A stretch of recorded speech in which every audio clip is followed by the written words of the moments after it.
အားလုံးပဲမင်္ဂလာပါဒီနေ့ဗီဒီယိုမှာတော့ကျွန်တော်က Tesla နောက်ပိုင်းကို professional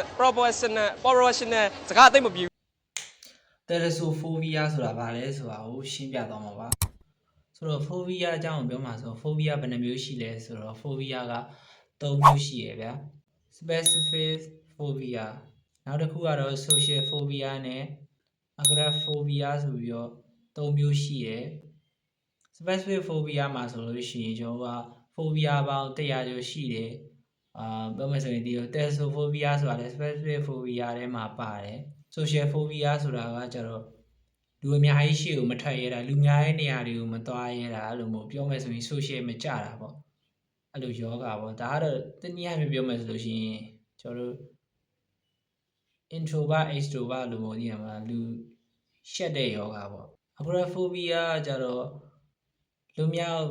ရောက်ခက်တဲ့နေရာတွေကိုကြောက်တာဥပမာကိုကတခါလေကျွန်တော်ဥမင်းနေတဲ့ကိုဝင်လာတော့တည်ရမလားနိုင်ငံခြားဗီဒီယိုတွေကြည့်တဲ့အချိန်မှာအကြက်တဲတွေရောက်တော့အသက်ရှူကြက်ပြီးတော့ဗီဒီယိုချင်းနဲ့ပါကိုကမောလာတာတော့ပါတော့အဲ့လိုဖြစ်တဲ့ဟာကိုခုနဆောင်းလာပြောတဲ့ agoraphobia ပေါ့ thalassophobia ဆိုတာကအနက်ကိုကြောက်ရွံ့မှုလွန်ခဲ့တဲ့စိတ်ယောဂတစ်မျိုးအနက်ဆိုတာကအယောင်အမဲကိုပြောမှာပေါ့ကျွန်တော်တို့အတိတ်အနက်ကိုပြောတာတကယ်လို့မိတ်ဆွေမှာဒါဒီ phobia ရှိနေမယ်ဆိုရင်ပင်လယ်သမုဒ္ဒရာအနက်ဗီဒီယိုတွေသင်္ဘောပြဲဗီဒီယိုတွေဓာတ်ပုံတွေကိုမြည်ုံတဲ့တွေကိုအလိုလိုစိတ်ကလှုပ်ရှားလာမယ်ပြီးကြတော့နှလုံးခုန်လုံးတွေမြင်လာနိုင်ပါတယ်ရေထဲမှာကိုမမြင်ရတဲ့အပိုင်းထဲမှာအရင်အငြင်းကြီးမာတဲ့အရာတစ်ခုဒါမှမဟုတ်လို့ရှိရင်တော်တော်လေးကိုကြီးမာတဲ့သတ္တဝါတစ်ကောင်ရှိနေနိုင်တယ်ဆိုပြီးတော့စိတ်ကနေပြီးတော့ထင်အောင်နေလို့ပါကလေးဘဝတုန်းကရေနဲ့သက်ဆိုင်ပြီးတော့ကြောက်စရာဒါမှမဟုတ်ရင်လက်ရာတစ်ခုခုဖြစ်ပျက်ခဲ့မှုတဲ့သူတွေရေအောက်သတ္တဝါအကြီးကားတွေကြီးများတဲ့သူတွေဥပမာအနေနဲ့ပြောရမယ်ဆိုလို့ရှိရင်ကျွန်တော်ငမန်းကားတို့ဒါမှမဟုတ်လို့ရှိရင်ရေအောက်သတ္တဝါကိုမသိတဲ့သတ္တဝါတွေရေအောက်သင်္ဘောပြက်တွေ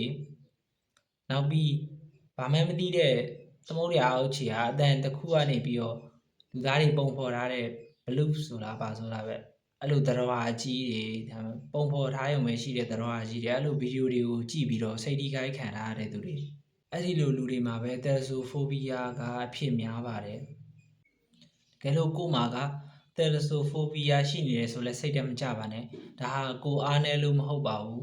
ကိုစိတ်မခိုင်လို့လည်းမဟုတ်ပါဘူးတကယ်တော့ဒါဟာအုံနောက်ရဲ့ကာကွယ်ရေးစနစ်လွန်ကဲသွားတာပဲဖြစ်ပါတယ်ကျွန်တော်ရဲ့အုံနောက်ကမမြင်ရတဲ့အရာတွေကိုမမြင်နိုင်တဲ့အရာတွေကိုအန္တရာယ်အဖြစ်သတ်မှတ်လိုက်တဲ့သဘောပါကိုယ်တိုင်ကဒီလိုမျိုးပင်လယ်သမုဒ္ဒရာရဲ့ဗီဒီယိုတွေပြီးကြလိုင်းလုံးကြီးတွေရဲ့ဗီဒီယိုတွေသင်္ဘောပြက်တွေရဲ့ဗီဒီယိုတွေကိုကြည့်နေရင်းနဲ့စိတ်လှုပ်ရှားလာတဲ့နှလုံးခုန်နေမြန်းလာတဲ့ကြောက်ရွံ့လာဆိုလို့ရှိရင်တော့ဒါမှကိုယ်မှာ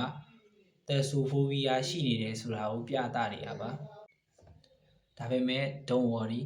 မစိုးရိမ်ပါနဲ့ဒါကလူတယောက်ရဲ့စိတ်ကာကွယ်တစ်မျိုးပါပင်လေကြီးကကျွန်တော်တို့ရဲ့ရန်သူမဟုတ်ပါဘူးအဲဒါကြောင့်မလို့ကျွန်တော်တို့ကကြောက်စရာမလိုပါဘူးမိတ်ဆွေကြောက်တင်တာကအရင်ချစ်တဲ့ထားမသွားဘူးဆိုတဲ့သူတွေကိုပဲကြောက်ရမှာပါနောက်ထပ်